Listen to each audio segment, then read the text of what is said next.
Praise the lord. ఈరోజు ఒక సామెత నేర్చుకుందామా? సామెతల గ్రంథం 21వ అధ్యాయం 31వ వచనం.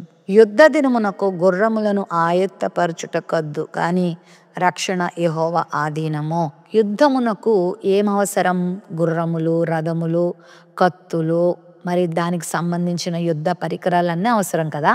ఒక యుద్ధం చేయాలంటే దానికి తగిన సిద్ధపాటు, దానికి తగిన వస్తువులు, దానికి తగిన పరికరాలు, దానికి తగిన పరిస్థితులన్నీ కూడా రాజులు, సైనికులు సిద్ధం చేసుకుంటారు. కరెక్టే. అయితే యుద్ధమునకు అవన్నీ ఉన్నప్పటికీ కూడా రక్షణ ఆయన ఆధీనం. అంటే విజయం ఆయన ఆధీనం.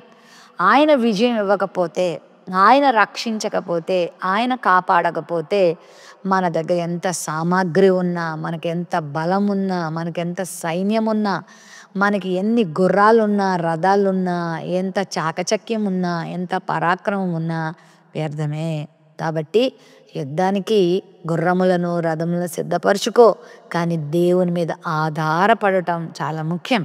ప్రభువా, నీవు లేకుండా నేను ఎందులోనూ విజయం పొందలేను, నీవు లేకుండా రక్షణ నేను పొందలేను, నీవు లేకుండా ఈ జీవితాన్ని నేను జీవించలేనని దేవుని మీద మనం ఆధారపడితే విజయం మనం సొంతం చేసుకుంటాం. అంతేకాని మనకున్న సామర్థ్యాన్ని బట్టి, మనకున్న గుర్రాలను బట్టి, రథాలను బట్టి, మనకున్న శక్తి సామర్థ్యాలను బట్టి అయితే అస్సలే కాదు. నీ జీవితంలో రక్షణ ప్రభు దగ్గరే ఉంది. అది పాపము నుండి విడుదల, లోక సమస్యల నుండి విడుదల, దుష్టు నుండి విడుదల, అపవాది కార్యముల నుండి విడుదల. ఇదిగో నీ జీవితం, అనుదిన జీవితంలో ఎదురయ్యే ప్రతి కష్టము, బాధ, అపాయముల నుండి విడుదల, రక్షణ ప్రభు స్వాధీనంలో ఉంది. మన సామర్థ్యం ఇదేమీ లేదు.